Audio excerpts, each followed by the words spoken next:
Traverser le Cap Horn sur plus de 800 km en 3 jours sur un catamaran de plage, c'est le défi que s'est lancé Yvan Bourgnon, marin suisse, accompagné de son coéquipier Sébastien Roubinet. Après des mois de préparation, Yvan arrive avec son équipe à Buenos Aires. Au programme, plus de 3000 km pour rejoindre Ushuaia, point de départ de la traversée.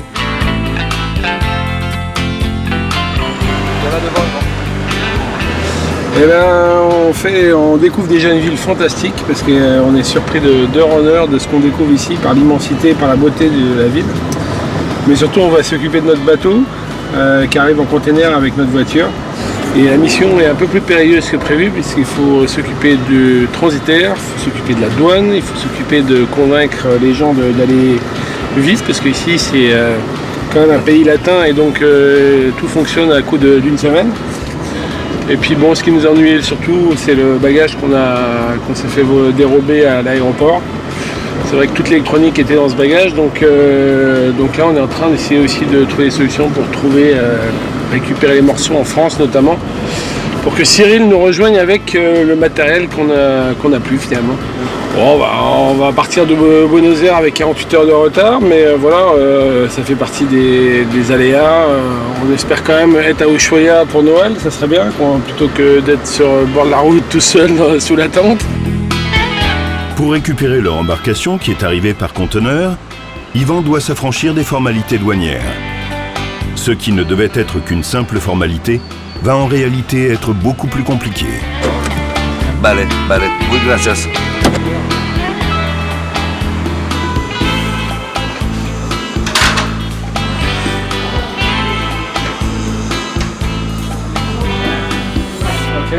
Tous les départements de gestion travaillent avec nous maintenant. Tout va bien se dérouler. Okay. We don't do that, okay? No, como decir, no solemos hacer esto, okay? Entonces, donc nous avons besoin de tous les documents signés pour ne pas avoir de problème avec la douane.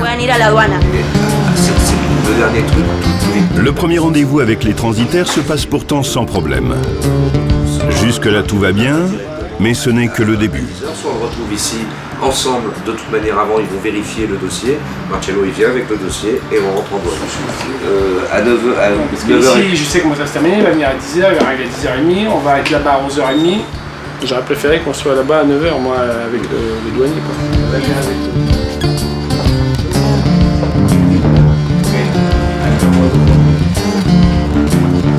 On n'arrête plus de tomber pire. C'est un pays où il ne faut pas se prendre la tête et il faut gérer les contraintes les unes après les autres.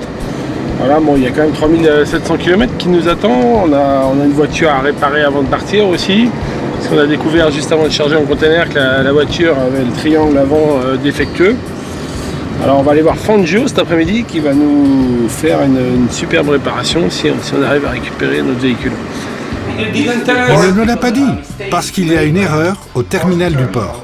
Tu prendras tes responsabilités, on prendra nos responsabilités et on trouvera le responsable. Arrête de parler français, ça arrive. J-3, encore 3 heures, il nous reste 3 heures pour trouver le bateau, après c'est mort. Après, la pression est à son comble. À son comble. À son comble. En espagnol, en anglais, en arabe, comble. toutes les langues. Et on va y arriver. Adogada. Mercoca. Ça c'est la solution. La solution pour récupérer le bateau. Le Seaside, les documents, le responsable des douanes et l'entrepôt est stocké le bateau. Bon, moi je mets le casque parce que si ça marche pas, je casse la table.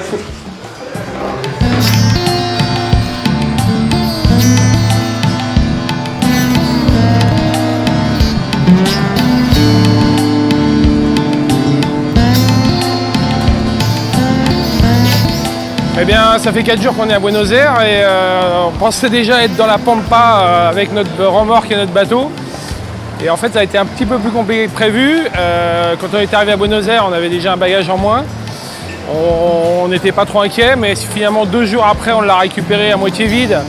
Et surtout, plus d'électronique. Alors certes, on avait prévu de naviguer dans des conditions les plus rudimentaires, mais là, effectivement, toute l'aide à la préparation de la navigation et surtout le matériel de sécurité a été dérobé. Donc il a fallu trouver des solutions rapides. Heureusement qu'on a des copains en France et ici en Argentine maintenant pour trouver les morceaux, les chargeurs, les appareils photo, les GPS et compagnie.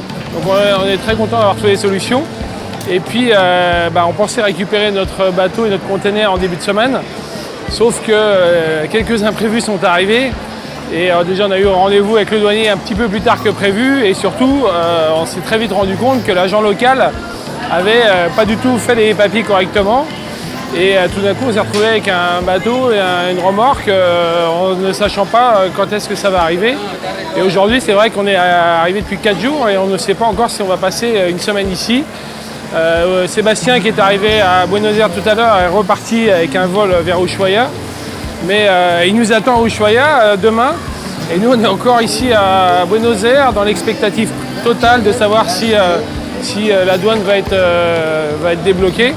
Donc on met la pression, on est là, on est présent, on essaie de trouver des solutions. Heureusement on a des gens compréhensifs ici qui nous aident. Mais voilà, c'est un peu le doute pour l'instant.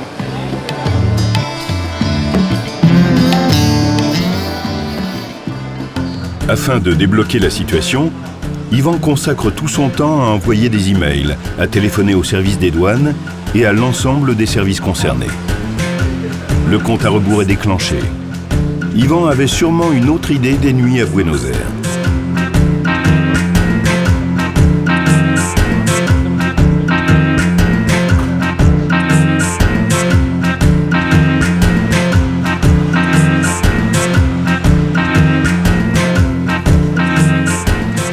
F 828 P6. Non, c'est pas là, Modelo, je te dis. Très bien, c'est Modelo, c'est sûr. Fais gaffe de pas te tromper, il va te refaire faire le truc. Eh ben écoute, je crois qu'on est rendu à notre 8e bureau de douane et de formalité depuis 4 jours. Et à chaque fois, ils nous disent tout est ok, tout est réglé, tout est bon. Et en fait, il y a encore un bureau supplémentaire. Alors au début, ça nous faisait rire, mais là, au bout de 4 jours, un peu moins. Donc d'habitude avec le fameux carnet TA, ça roule tout seul, c'est organisé, c'est calé. Et là, comme ils ont leur formalité propre à eux, évidemment, ils comprennent rien. Voilà, ils sont un peu perdus, ils ont fait les mauvais papiers, ils ont dû rééditer des autres papiers, ils ont confié les documents à un gars de l'agence, maintenant c'en est un autre. Et là, on a fini avec un petit jeune stagiaire qui est perdu. Donc, je sais pas où on va, mais voilà, c'est pas gagné encore notre affaire. Qu'est-ce qu'il dit Nicolas? Il sait même pas les documents, il sait même pas ce qu'il a sous les yeux. Ça sonne, hein?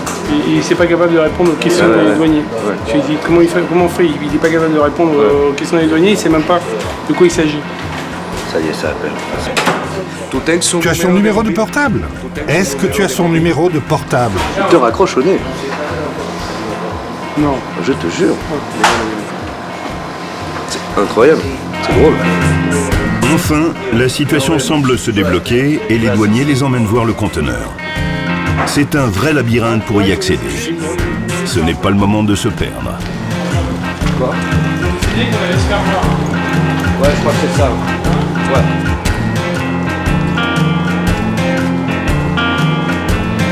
Dans ce dédale de conteneurs, Yvan et Antoine reprennent espoir.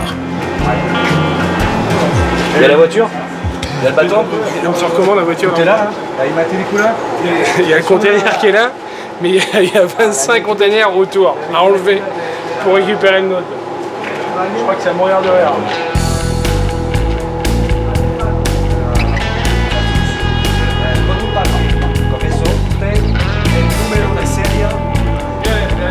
C'est l'immatriculation. Ça, c'est en fait, c'est le numéro qu'a donné les affaires maritimes. Yes. Referido a esto, a ver si es así, a ver. Claro. Ese es el número de matrícula. Regarde, ça c'est ton numéro d'immatriculation, le 7. Je te dis le 7. Este número, este. Non, non, je n'ai pas ce numéro sur le bateau. Je n'ai pas ce numéro. Et pourquoi l'immatriculation n'est pas sur le bateau? Tu devrais avoir une copie de ça à l'intérieur. qu'il faut expliquer, c'est que le numéro d'immatriculation, c'est pas obligatoire de le mettre sur le bateau en France. En Francia no es obligatorio, necesita de aplicar el número de identificación. Ce n'est pas obligatoire, d'accord, d'accord. Pasa que es una cuestión de formulación. Bueno. Tu vas voir, il faut aller voir sur le bas du pare-brise. Moi je suis trop haut pour y aller. Bon bah déjà on arrive à toucher cette remorque, c'est incroyable. Il est arrivé et ça on savait qu'il était là, mais la question déjà il est en bon état. C'est une bonne chose. Mais un petit problème de limite zéro, en fait les petits bateaux sont pas immatriculés en France et eux ils comprennent pas que ça soit pas qu'il n'y a pas la plaque d'immatriculation sur le bateau. C'est vrai qu'on se balade pas avec notre petite plaque qu'on a lue sur le kata de sport. Alors du coup ils vont nous faire confiance en regardant le numéro de série de la voiture. C'est la voiture qui va nous sauver. 0, 0, 4, 6, 8, 2. Ok. C'est bon, on a le feu vert. On a le feu vert des douaniers. À tout à l'heure, amigo. On arrive. Yvan, on le tient le conteneur. Hein? Maintenant, est-ce que la voiture va démarrer? C'est pas le problème. Bon, ça y est, on y est, regarde. On y est. Il fait un peu chaud dans cette ville. Presque une délivrance. C'est une drôle de ville. Je veux dire que c'est carrément une délivrance.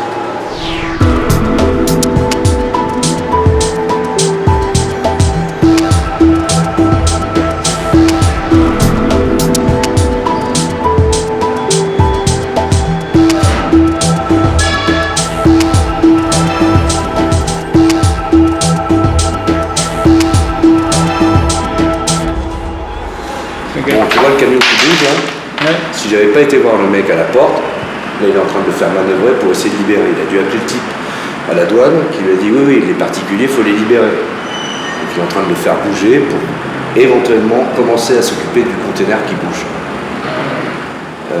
Faut pas les lâcher d'une semaine. Non mais t'as raison. Avec la voiture et la remorque, le conteneur fait partie des plus gros gabarits. Comme si ça ne suffisait pas, il est entreposé tout au fond du quai et un gros chantier s'annonce.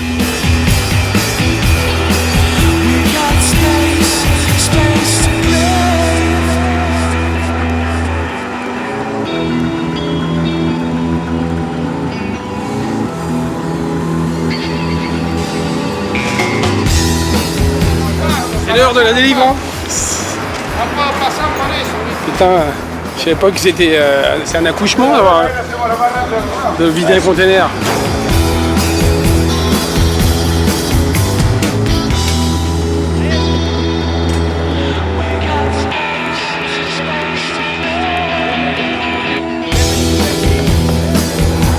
Heureusement que Antoine parle italien et espagnol. Il faut parler toutes les langues ici pour réussir à obtenir quelque chose. C'est énorme. Là, je commence à y croire quand même. Non, c'est juste hallucinant. Ça fait 5 jours qu'on est là en Argentine. C'est quand même un super pays civilisé aujourd'hui. Et on ne s'attendait pas du tout à ça. On avait fait toutes les mesures. Ça fait 3-4 mois qu'on bosse dur avec les autorités locales, avec le transitaire, avec tout. Et franchement, on ne s'attendait pas à ça. On a bagarré pendant 5 jours. On a attendu des heures, passé des journées au bureau, à la douane. On a recommencé à zéro ce matin, toutes les formalités. 14 bureaux de douane. Là, il y a eu des cumuls d'erreurs qui se sont faites. Et on ne s'attendait vraiment pas à ce genre de problème.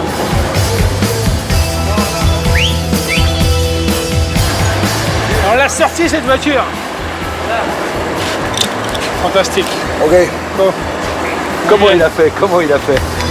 Bien. Sur un pont-levis. T'as vu le capitaine du port? La sirène en partant. Alors toi, tu te fais des copains partout. Putain, on est à Buenos Aires avec notre bateau, notre voiture, l'équipage. Sébastien est à Ushuaia. Et demain, on trace pour les 4000 bornes qui nous attendent. On a eu un petit imprévu de dernière minute, voulant sortir la voiture du conteneur, la batterie était à plat. Donc ils ont été démonter une batterie je ne sais où pour réussir à redémarrer enfin la voiture. Voilà, des petits imprévus jusqu'au dernier moment. Et je pense qu'on en aura encore quelques-uns avant d'arriver.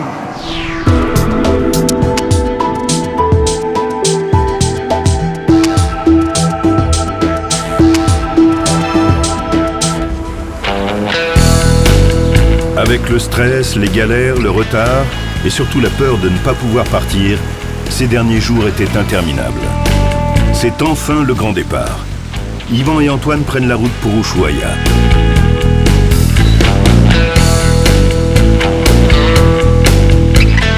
On est parti les enfants. On est parti. Aïe aïe mandinga. C'est la ville dont tu ne pars jamais. Comme disait Chatwin, capitale d'un océan, non, d'un empire qui n'a jamais existé. Donc en même temps, c'est pas qu'on s'ennuie ici, mais il y a quand même les éléphants de mer et les phoques qui nous attendent. Donc ça va être le contraste. Il paraît que dans 2 heures, on voit plus un chat. Et encore aujourd'hui, il a fallu s'occuper de la réparation de la voiture, du triangle, trouver quelqu'un qui pouvait nous faire la mesure de la géométrie, trouver des espèces, parce qu'ici on doit tout payer en espèces. C'est encore un pays archaïque, mais voilà. Mais écoute, on a tout réglé, presque organisé, même le container retour. Il semblerait qu'on est en train de prendre le chemin de Ushuaia, qui se trouve à 3700 km.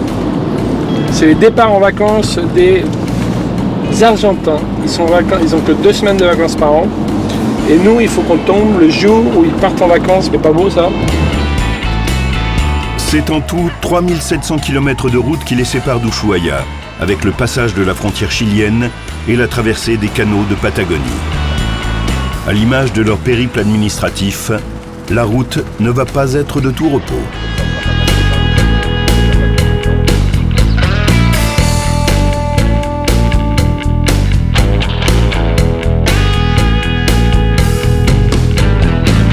Bon,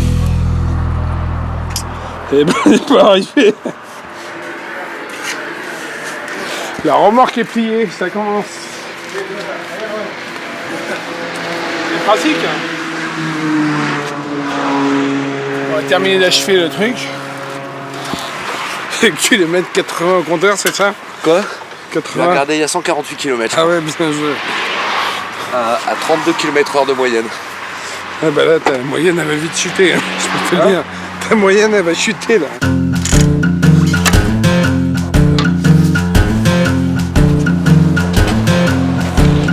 Putain, on trouvera n'importe quel tube là, au carré. Ça pourrait marcher aussi quoi. Ouais, j'ai un manche à balai, mais c'est quand même light. Hein. Ça peut nous dépanner pour aller à un autre endroit quoi. Ouais. Il a un tube plein. Et ça, si on arrive à retirer celui-là, celui-là est plus petit. Ouais, mais justement, c'est ce que je veux essayer. Mais il rentrera pas là-dedans si tu veux.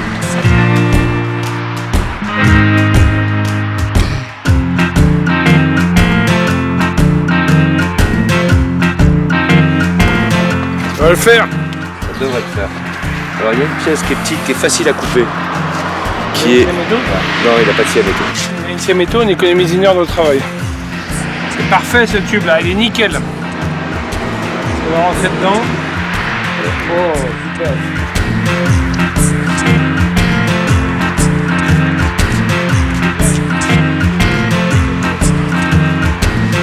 C'est parti. Il est 11h du soir. 11h, c'est tout. Et on a déjà un peu de mécanique.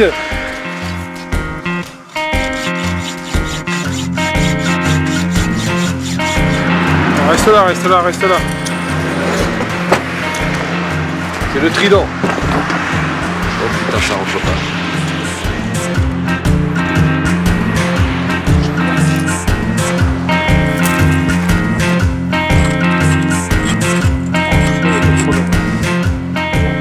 Celui-là, il n'y a pas de problème.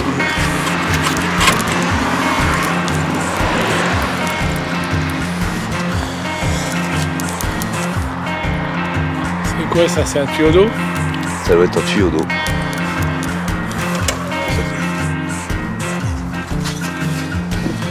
Tu tienais une... Non? Vas-y, mets-toi un appui sur le truc là-bas.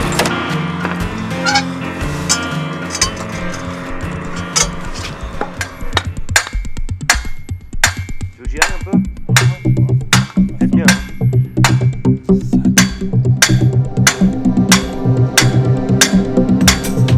Être simple navigateur ne suffit pas. Il faut de multiples compétences. Chauffeur, garagiste, soudeur, bref, être un parfait bricoleur. Il y a des moments où il est indispensable d'être ingénieux. La bonne tuyauterie des années 60.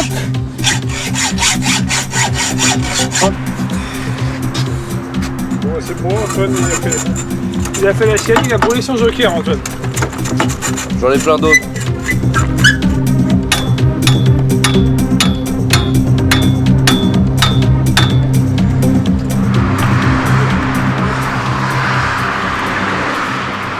Ça ne bougera pas.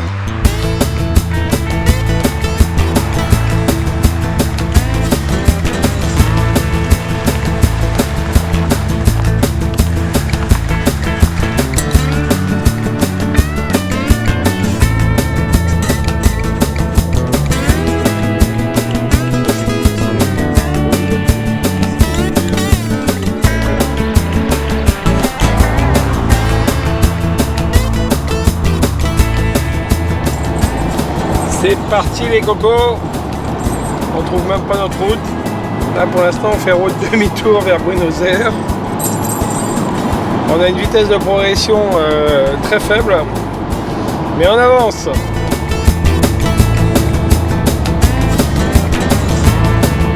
Bon, on n'a pas pris le GPS puisqu'on se l'est fait voler. Donc c'est un peu à l'instinct la route. Il n'y a aucun panneau de signalisation. Donc il faut deviner. Et un peu naviguer au compas aussi, c'est pas mal. Voilà. C'est pas compliqué, c'est écrit Patagonie en plus. Patagone. Les routes ne sont vraiment pas bien entretenues ici. Et c'est difficile, parfois même dangereux de rouler. Encore plus quand on est chargé. Oh non! La carriole elle a fait un bond d'1m50, j'y crois pas. Sans déconner. Sans déconner, t'as vu ça Vincent?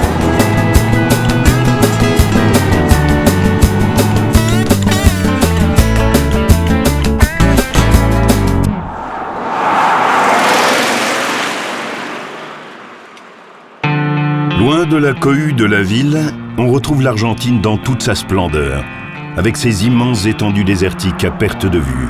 Dans ces paysages de cartes postales, on fait des rencontres inattendues. C'est comme les sangliers en France. Sauf que là, c'est des émeux. J'ai envie de les caresser, mais pas moins de les approcher de moins de 300 mètres. Voilà. C'est pas aujourd'hui qu'on se fera cracher la figure. Le voyage est long et la pampa semble interminable. Mais que c'est beau. Alors qu'on a souvent du mal à trouver une station essence, il y a en revanche énormément de puits de pétrole. Quel paradoxe!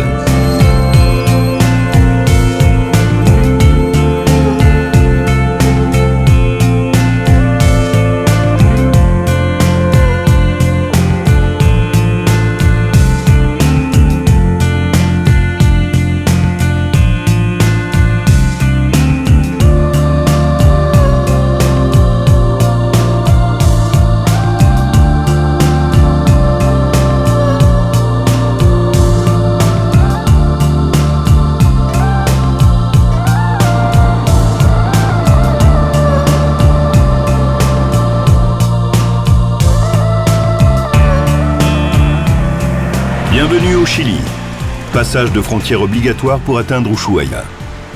Il ne reste plus que 576 km quand, lors d'une manœuvre, le mât du bateau percute la remorque d'un camion.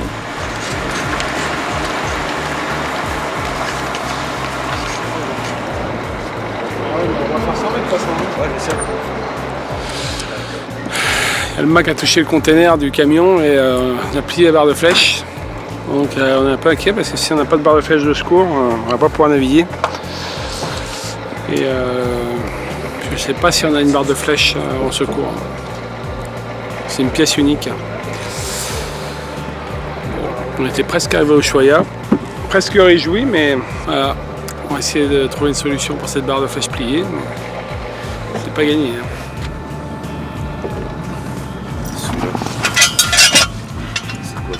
Là, je cherche la pièce de secours. Parce que si on n'a pas la pièce de secours, il faut que quelqu'un aille en Hollande. Aujourd'hui. Ah bah, en Hollande ou pas en Hollande, mais il y en a, non, pas en Hollande, il y a d'autres pièces en France, mais tu vois, Et si on ne l'a pas, il faut s'en occuper tout de suite, quoi. Parce qu'on a la pièce de secours.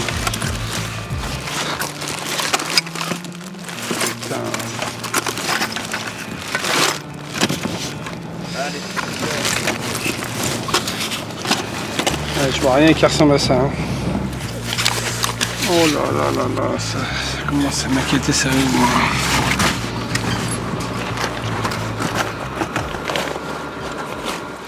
Mais quel couillon, quoi. Yvan est sous tension. La fatigue du trajet, le stress du voyage, la peur de ne pas trouver la pièce de rechange, avec le risque de devoir annuler l'expédition, s'entrechoquent dans son esprit.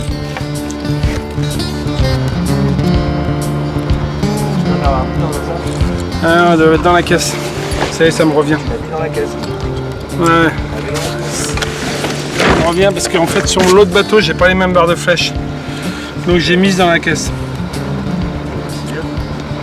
Ouais, j'ai mis ça dans la caisse. Tu dois la mettre. Ouais, ça y est. Bon, bah c'est une bonne nouvelle.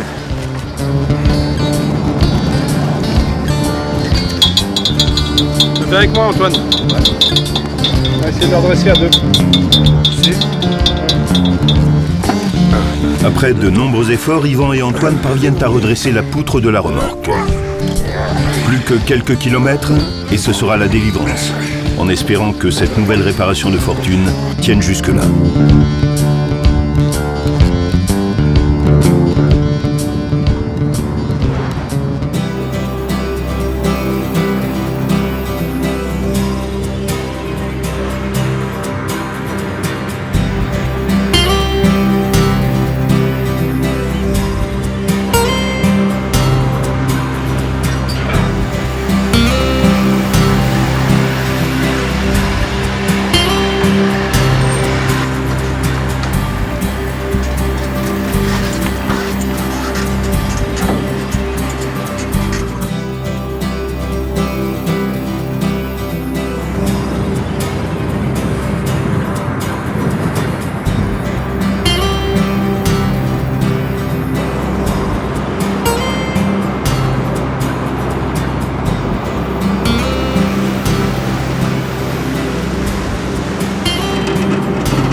On est en train de découvrir l'ambiance détroit de Magellan.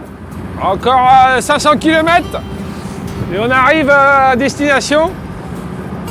Donc on peut imaginer le climat qu'on va avoir là-bas. Par contre le soleil, c'est splendide. C'est vraiment magnifique, il n'y a personne. Il y a des paysages de fou.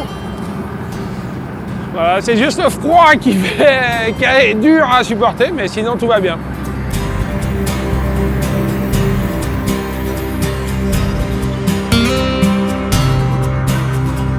Yvan et Antoine prennent le bac pour traverser le détroit de Magellan. Ils rejoignent la grande île de Terre de Feu, cette île immense au sud de la Patagonie, traversée par la frontière chilo-argentine, et dont Ushuaia est la ville la plus extrême. Bon Yvan, là on est sur une piste là. Eh bien oui, on est arrivé en Terre de Feu, et la Terre de Feu, c'est plus l'autoroute ni la route, c'est les chemins de terre. En tôle ondulée, donc vitesse maxi 45 km/h, de nuit, mais voilà, tout se passe bien après une petite frayeur de pas d'essence. Heureusement, on a trouvé chez l'habitant des bidons de carburant et on a pu reprendre notre route à travers la Pampa. Parce que même en Terre de Feu, il y a encore la Pampa. Et voilà, on espère rejoindre Ushuaia demain matin, sachant qu'à 4h30, il fait jour.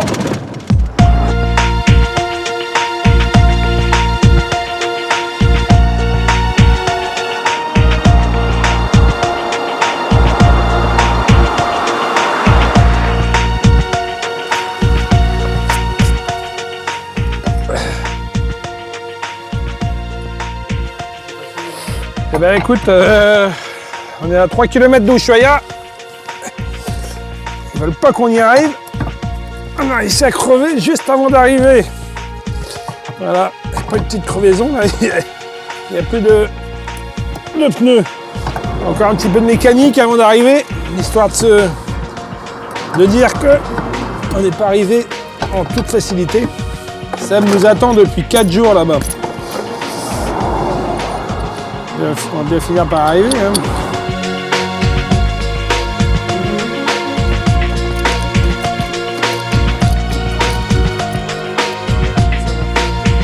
Le destin s'acharne une fois encore. Mais il en faudrait bien plus pour décourager Yvan.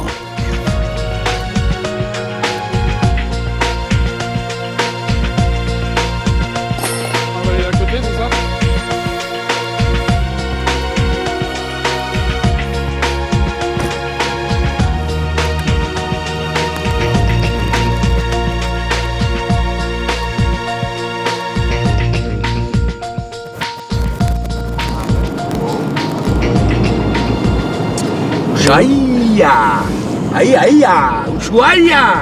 Ushuaia nous appelle et on y arrive après 3 jours, 3333 km et plein d'imprévus. Nous voici à destination de notre départ. Les mains pleines de terre. Après une route de secours de changer. Voilà, Sébastien nous attend dans quelques minutes pour faire un petit point. Ça fait 3-4 jours qu'il a organisé un peu la logistique sur place. Donc on va pouvoir embrayer direct sur le montage du bateau.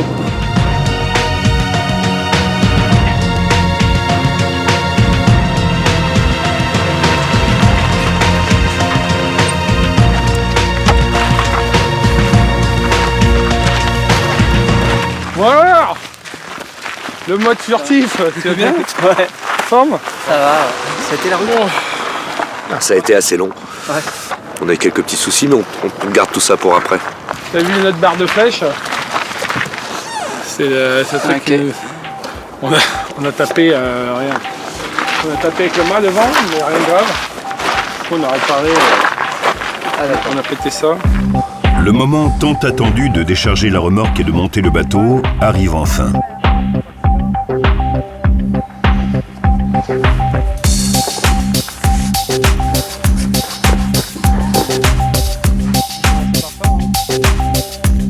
En arrivant en éclaireur, Sébastien a pu observer la météorologie à Ushuaia.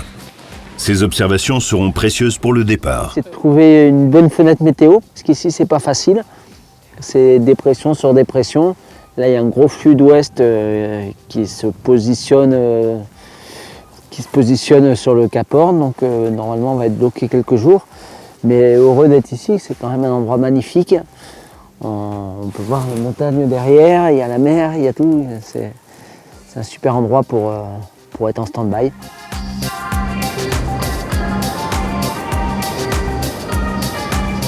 Ils sont peu nombreux finalement à naviguer dans ces mers du globe et on se rend compte qu'il y a beaucoup d'humilité et beaucoup de discrétion aussi, je trouve, de ces gens-là qui côtoient ces mers pour la plupart depuis pas mal d'années déjà. Et puis finalement qui se rend compte que ça commence à être envahi par les touristes et ils veulent protéger ces terres qui sont complètement paradisiaques et presque peu explorées. Et finalement ils ont un peu peur que ça devienne un endroit à touristes et on les comprend tout à fait.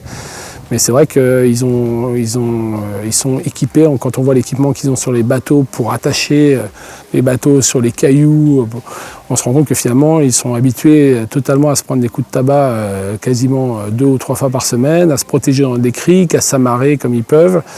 Bon, ils sont amarinés à ça, mais ils ont des unités de 15-20 mètres en aluminium, donc des bateaux presque indestructibles.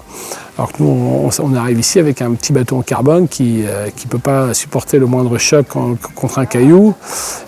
Voilà, donc il faut effectivement qu'on s'imprègne au maximum de ce qui se passe ici, même si la mer elle est totalement incertaine, la météo est incertaine, le climat, l'ambiance, donc on peut prendre une météo le matin et qu'elle ne soit pas valable le soir, donc il faut qu'on se prépare à tout. Mais le parcours, donc quand on va partir de Porto William, c'est un endroit un peu particulier où souvent le vent est assez différent de ce qui se passe dans le reste du canal de Beagle. C'est-à-dire ici il y a assez souvent du nord-est, alors que le vent du canal de Beagle c'est plutôt de l'ouest. C'est une petite zone un petit peu particulière, mais rapidement on va avoir des vents nord-nord-ouest. Après ça, on va arriver à la partie où il y a les grands glaciers, où on devra avoir du vent du nord qui descend, en fait du vent froid qui descend des glaciers, qui vont nous permettre d'allonger un petit peu, d'accélérer un peu. Après ça, on va prend de plein sud en restant derrière les îles jusqu'à la baie de Cook. Donc là, c'est vent de travers, on devrait bien allumer. Et on va atteindre la zone où il y a les grosses vagues du Pacifique, la grande houle. Les difficultés, c'est que sur ce parcours, c'est qu'on n'a pas droit à l'erreur. En fait, tout simplement, pouvoir toujours gérer le bateau dans des conditions extrêmes, ce qui est difficile. On voit que c'est des bateaux qui sont surtoilés et qui sont très légers. Le bateau est à peine plus lourd que nous. Donc dès qu'il y a du vent qui dépasse 80 km/h, on a vraiment des vraies difficultés à virer de bord, à changer de bord. On est même parfois obligé de dessaler, chavirer le bateau et repartir sur l'autre bord. Les péripéties administratives continuent. Les autorités vérifient notre dispositif de sécurité.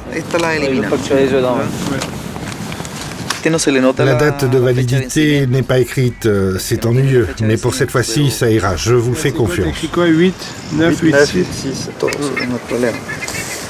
Marin, nous allons terminer à la capitainerie maintenant, si vous voulez bien me suivre. Je vais vérifier sur les cartes votre itinéraire. Ici, en Terre de Feu, leur expédition est suivie de très près par les autorités locales. Et on est bien loin de l'esprit d'aventure qui guidait leurs prédécesseurs, comme Magellan ou Christophe Colomb.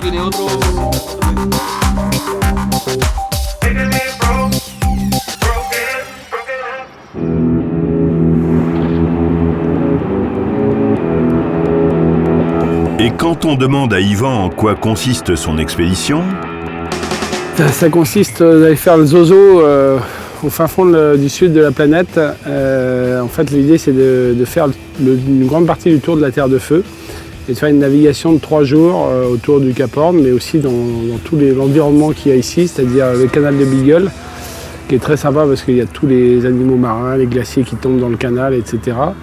Et puis il y a le Pacifique qu'on rêve d'avoir avec cette grande houle qui va nous attendre quelques milles après le départ. Et puis voilà, une grande houle qu'il va falloir négocier jusqu'au Cap Horn. Et puis après le retour dans l'océan Atlantique, on remonte plein nord là, on risque de croiser encore des baleines. Et puis on re-rentre dans le canal de Beagle en direction de Puerto Williams avec quelques pingouins. Et puis on espère pas trop de vent d'ouest parce que dans ce vent-là, dans ce canal, à chaque fois on aura le vent de face. Et donc tirer des bords dans du vent de 15 nœuds ça va, mais dans 50 nœuds qu'il y a souvent, c'est un peu plus délicat sur une machine comme ça, quoi.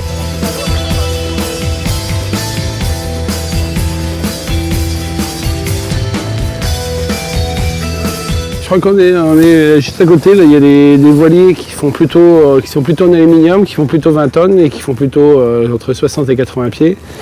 Donc plus de 20 mètres de long pour la plupart, et donc c'est plutôt ça qui est adapté pour naviguer ici.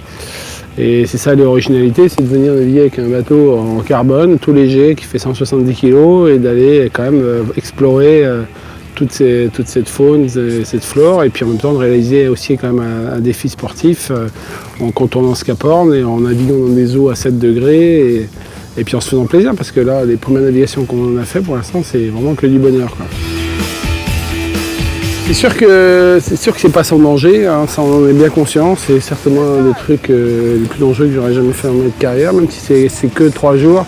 C'est 3 jours où on n'a pas trop droit à l'erreur, on n'a pas le droit de casser, on n'a pas le droit de se prendre 100 km/h de vent, on n'a pas le droit de s'endormir bêtement et de faire une erreur de navigation. Donc non, c'est un truc un peu extrême, mais bon, on est bien préparé. Il y a Sébastien qui est quand même l'équipier idéal pour la matière. Moi qui fais que ça depuis 2 ans, du kata de sport, donc une grosse préparation. On est venu s'entraîner ici avant, on s'est entraîné à Montpellier. On a fait quelques petits aménagements sur notre bateau qui nous conviennent bien, qui nous permet surtout de réduire la voilure correctement. Parce que voilà, le vent descend en fait de la montagne très très rapidement. On a vu ça dans les jours de préparation, tu peux être tranquille ici et tout d'un coup tu te prends une claque là, vraiment c'est violent, tu le vois à peine venir, à peine descendre de la montagne. Donc il faut vraiment pouvoir réagir instantanément. Et puis les quelques heures de nuit, on espère qu'elles ne seront pas trop violentes pour nous parce que c'est vrai que la nuit on voit encore moins arriver le vent, on voit moins la mer se former avant que le vent arrive. Donc voilà, on espère que les nuits seront sympas avec nous. C'est le but, voilà, on va se relayer à la barre avec Sébastien, chacun son tour, l'un qui s'occupe des ficelles et l'autre qui tient la barre. Et puis voilà, l'idée c'est peut-être, si effectivement il y a beaucoup de vent, il y aura peut-être s'abriter quelques minutes ou quelques heures derrière un caillou. Mais voilà, on veut faire notre parcours, enchaîner notre parcours quand même. Parce qu'on sait qu'aussi si on s'arrête et si on prend trop notre temps, après c'est la fatigue qui va prendre le dessus et on ne pourra pas finir dans un état physique correct notre parcours.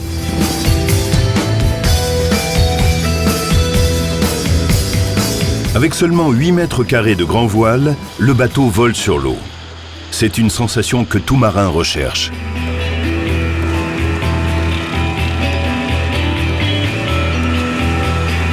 Désormais, toutes les galères et difficultés de la préparation ne sont plus qu'un lointain souvenir. Sébastien et Yvan reprennent tout de suite leur marque de marin et retrouvent leur sensation de glisse, comme s'ils avaient quitté hier cet océan qu'ils découvrent pour la première fois. Avant le départ, dernière séance d'entraînement. Le vent forcit à 40 nœuds. Yvan et Sébastien enroulent alors le foc, ce qui leur permet de valider leur nouveau système d'enrouleur et de calmer un peu le bateau.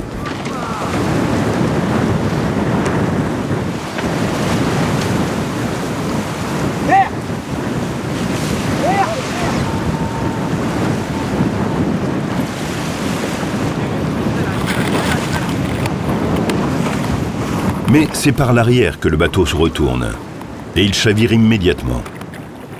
Yvan et Sébastien sont éjectés. Le bateau dérive sur Yvan, qui se trouve sous le vent.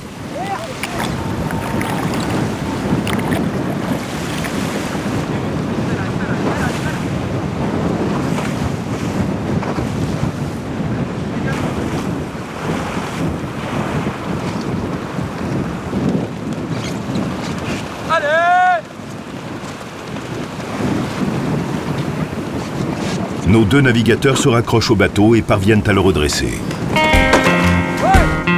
Cette mésaventure avant le départ va leur permettre d'optimiser l'équilibrage du bateau afin de mieux supporter les fortes rafales de vent.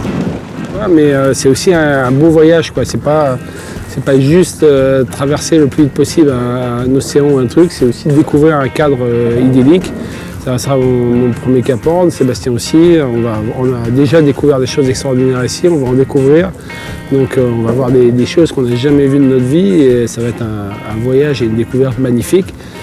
Voilà, bon, on espère en profiter le maximum, même si la fatigue sera présente et la concentration, parce qu'on ne pourra pas se relâcher sur cette embarcation. Mais voilà, le tout cumulé nous stimule et nous donne vraiment envie d'être ici, et plus on est ici, et plus on est heureux d'être venu ici, quoi.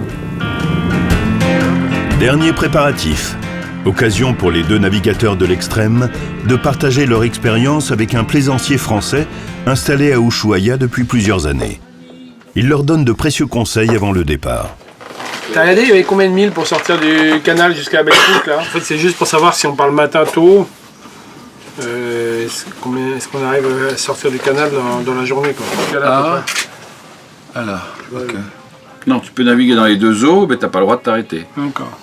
C'est-à-dire que nous, par exemple, quand on va si on veut faire un Cap Horn ou si on veut faire même les glaciers, on est obligé d'aller à Porto Williams, faire les formalités et après remonter dans les glaciers. C'est-à-dire qu'on se trimballe ça juste pour une histoire de formalité. Non, si, non, les algues, c'est si tu vas à terre. Les algues, tu n'as aucun souci parce que tu les vois vraiment bien. Le kelp, on appelle ça le kelp.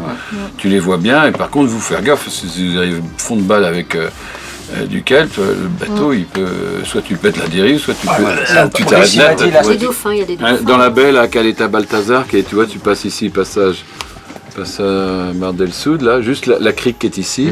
Là, c'est pareil, tu peux t'abriter. La mer est quand même meilleure que si tu vas te foutre dans le... Pas large, hein. T'as une île pleine de pingouins. Génial. Et là, tu peux foutre le nez sur les galets quasiment. C'est une plage de galets. Ici. La grosse qu'on voit là? Alberton, là, tu vois? Ouais, juste en face, c'est l'île aux pingouins. C'est là, ouais. Et là, on était un peu. Ouais. Sportif accompli et passionné par la montagne, Sébastien réussit à entraîner Yvan sur un glacier de 2000 mètres pour se mettre en condition physique avant les 3 jours d'épreuve qui les attendent, mais aussi pour profiter de cette vue admirable.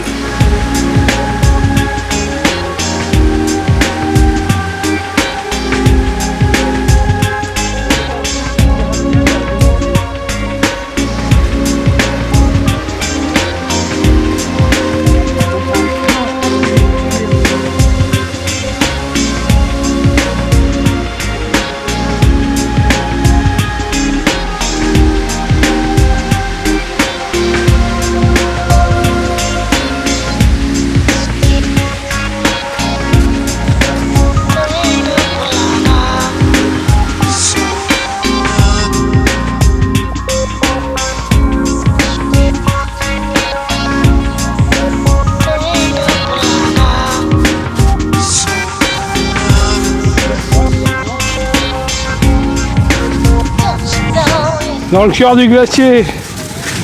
Qu'est-ce que tu fous sur le glacier? C'est pas dessous qu'il faut qu'on navigue, c'est dessus. C'est ces conneries là, il faut se faire un petit 2000 avant de partir. Là. Un petit 2000. Tant qu'on n'a pas fait 8 ascensions, on part pas sur l'eau. En tout cas, on a une vue sur Ushuaia. Ouais, et le canal de Beagles. On repère déjà à 30 000 au large notre parcours là. On peut pas être mieux placé là. Là, juste en face, il y a Porto William. Donc là, on va partir de là, on va passer entre les îles. Après le canal de Beagles, vraiment la partie étroite du canal de Beagles. Et on fait tout le tour, le Cap Horn est derrière les montagnes là-bas, au loin. Et on va revenir là par la pointe qui est là-bas. Et hop, retour à la maison. Ouais, 150 km/h, le vent il peut s'engouffrer là-dedans. C'est violent, hein, ça va chier. Encore 3-4 glaciers, on est au point. Bon, on va le finir d'ailleurs celui-là. Hein. Allez, on y va. Pas le tout, mais je prends un peu d'avance. Hein.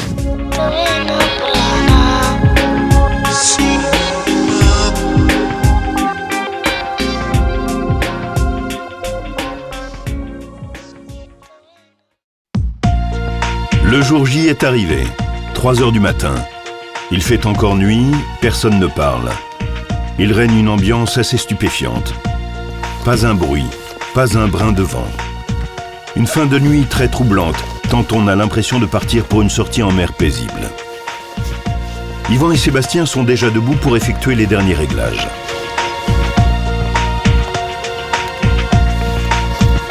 Il est 5 heures du matin lorsqu'ils quittent enfin les berges de Puerto Williams, équipés comme il se doit. 3 couches de polaire, une combinaison sèche, des sous-gants polaires, des surgants en Gore-Tex, une cagoule, des chaussettes polaires, des chaussettes néoprène. Bref, tout l'équipement indispensable pour vivre pendant 3 jours dans un environnement humide avec une eau à 5 degrés. Les cormorans. Ça fait 4 heures qu'on est parti. Pour l'instant, le mer est calme. Les phoques et les lions de mer nous accompagnent.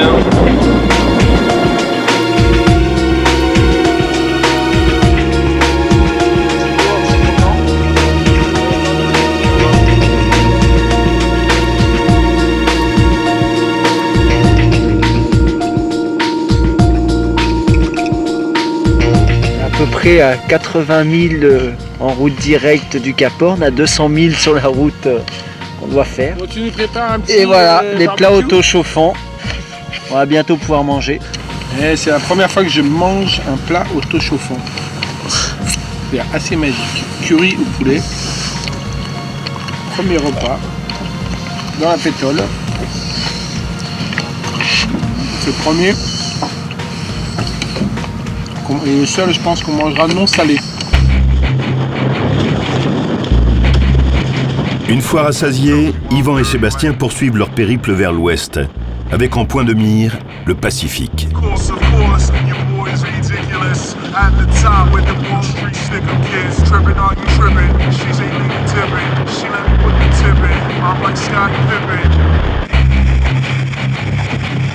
Can't wait to live the day when I sit away.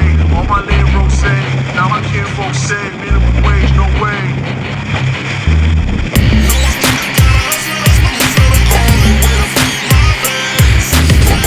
À la sortie du canal de Beagles, le paysage est magnifique.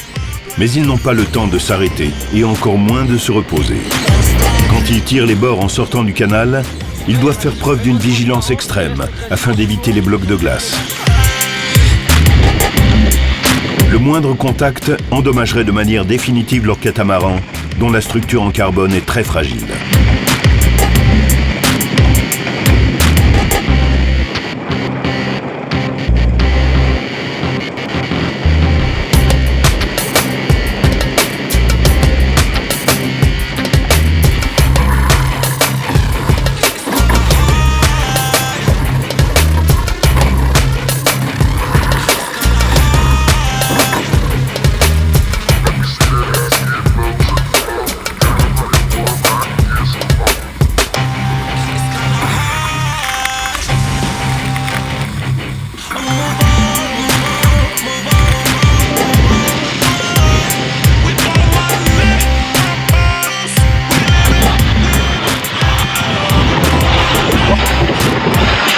Voilà, ça fait 3 heures qu'on est dans le Pacifique.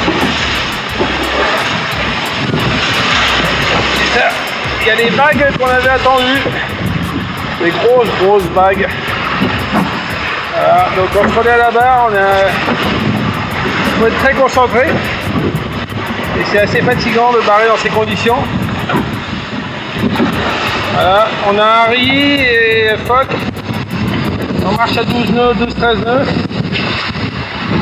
On peut guère aller plus vite, sinon le bateau il rentre dans la mer direct.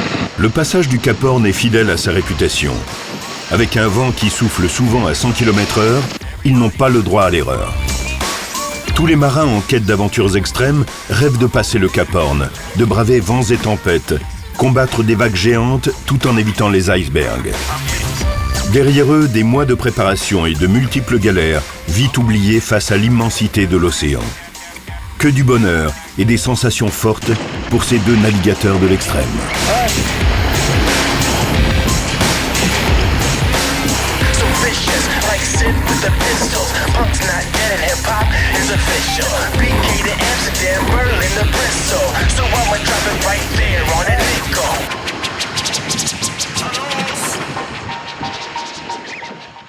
Après 44 heures de navigation, l'équipage prend la décision de se mettre un peu à l'abri du tumulte de la mer et en profite pour dormir un peu malgré leur corps transi par le froid et l'humidité. Sébastien a froid aux mains et arrivera à Puerto Williams avec 2 doigts gelés, sans rien dire à Yvan. Heureusement, cette dernière journée de navigation s'annonce clémente et le soleil est au rendez-vous. Tandis que ça se calme un petit peu, ça a permis d'en prendre un peu de force.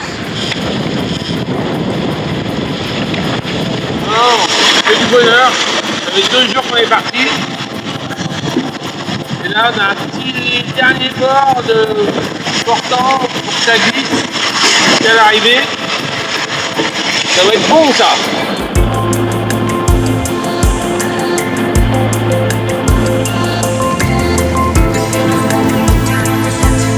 Troisième et dernier jour. À 17h, Yvan et Sébastien arrivent sur les berges de Puerto Williams, au Chili, où un petit comité d'amis a tenu à les accueillir.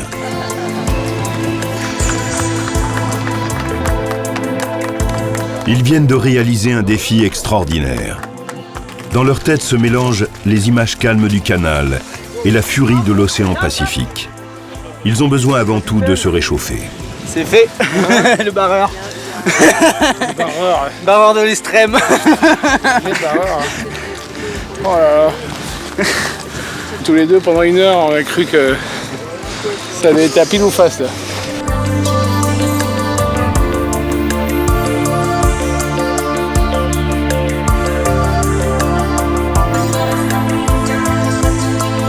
Yvan Bourgnon et Sébastien Roubinet sont les premiers à avoir traversé le Cap Horn avec ce type de bateau.